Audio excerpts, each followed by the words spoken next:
God for who he is. Mary heard Jesus call her name, and she turned back and saw him. The enemy seeks to have us turn our attention away from Jesus. The enemy seeks to blind us by the darkness of the tomb. The enemy seeks to employ darkness to cause us to commit spiritual suicide. The enemy seeks us to stay in darkness. But we must, absolutely must, hear the Lord calling our name. Calling our name Mary. Calling our name. When Jesus said Mary, it affirmed that he knew and knows exactly where we are. Somebody needs to know this today, because you think you're all alone. The Lord knows exactly where you are. Somebody's going through as if you don't have a friend in the world. That's a trick of the enemy. He knows exactly where you are. You've been going through this so long, and you're tired and you're weary, and the enemy keeps on inching closer and closer to you and making you feel like you're on an island all by yourself. But I need to tell you, that's a lie. The Lord knows your name, and he knows where you are. I hear him saying, don't miss it. Don't go home the way you came. I hear Jesus saying to somebody, I love you. You belong to me. I hear him saying that you're special. You may not feel like it, but you're special to me. You are new creation. I hear him saying, do not allow the darkness to define you. Please hear me. Don't allow what you're going through to define you. I dare somebody to act other than where you are. If you're in trouble, I dare you to act like you're free. If you're in pain, I dare you to act like you got joy. I dare you to contradict what the enemy is trying to do. If you're broke, act like you got a pocket full of money. It doesn't matter if you're sick, act like I feel great, I feel fine. Whatever it is, you don't allow the darkness to find you. I am with you, I hear the Lord saying. Not allowed you to go where you are to punish you. Listen, I've allowed you to be where you are to make you seek me more. Jesus says you're in a tomb-like place, but it ain't because I'm mad at you. I just want you to finally turn to me and understand that your comfort is not in other people. Your comfort is in me. I'm trying to make you better. I'm trying to show you that while you've been relying on things and people, you need to look to me. He's saying that while you've been depending upon others, I am the one who woke you up. You look at the other people. You allow other people to get you depressed. But I'm the one that keeps you. I'm the one that walks with you. I'm the one that's been rocking you. I'm the one that's been covering you. I'm the one that's been healing you. That's God in our moments. He is with us. Can't you see that he says Mary? And she turns. And her face, though it's soaked with tears, she starts wiping tears away. She starts drying her eyes. Mary! But only all of a sudden, everything is lifted. The heaviness of the moment is lifted. She says, I know that voice. Mary, and I can almost hear it. I can almost hear Mary. He's not in the tomb all this time looking for a dead Jesus, looking with spices in her hand to anoint a dead body. I asked her last time, why do you keep coming to the place of the living looking for the dead? Why do you come to the house of God if you're not looking for a living Jesus? Mary! She turned and looked and said, he's alive! He's alive! And somebody it will change everything about you. You've got to get this. Because Jesus appears to be cold. After all, she just just needs a hug. Come on now. I just need to handle you. I'm looking at you, but I can't believe what I see.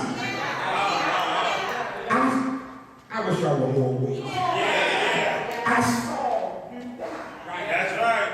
And you're standing. Well, this response of Jesus appears to be cold. It's not cold at all. Jesus is expressing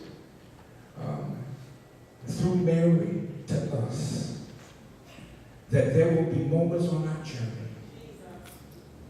where we can't handle Jesus. Perhaps this is one of those Sunday moments that is reflective of this text. Because Jesus is saying to us as we become Mary Magdalene in this text, Jesus is saying that there will be times you won't see me, but you better trust me. He's saying there will be times when you can't trace me, but you got to trust me. There's times when you can't feel me, but you got to trust me and praise me anyhow. We're just like Mary. We want to handle Jesus. We want to get up close. We want to handle him. And we're saying, Lord, if you let me handle you, I'll shout then. He says, no, I need you to shout even though you cannot handle me. He says, Lord, if you'll get up close, personal, and in my face, if you'll wrap your arms around me and pull me close to you, I feel you, then Lord, I'll give you the glory to your name. He said, I don't want that. That's false. That's induced. He says, I want glory that comes just because you trust my word. I want praise just because you know I'm able. I want to shout just because you know what I've done in the past. And if I did it before, what Mary was looking for was to hold on to the natural. If you want to move from purity, it won't work. In the natural. Mary wanted to hold Jesus. Because that's what she had been accustomed to do. Jesus is saying if you're going to be committed, there's got to be a shift in the paradigm. There's got to be a shift in the tendency. If you want to become committed, you've got to let go of natural tendencies and you've got to move into spiritual reality.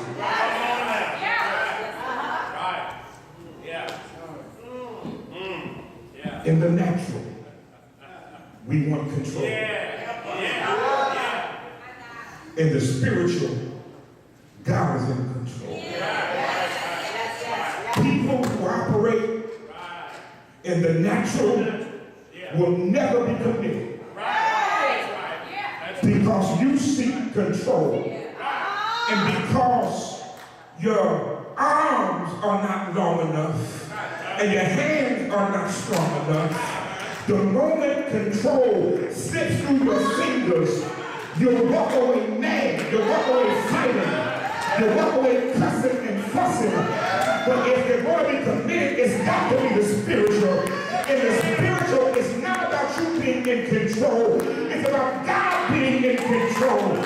In the Garden of Gethsemane, it ain't about control. It ain't about me being in control. Lord, let this come past from me. But nevertheless, not my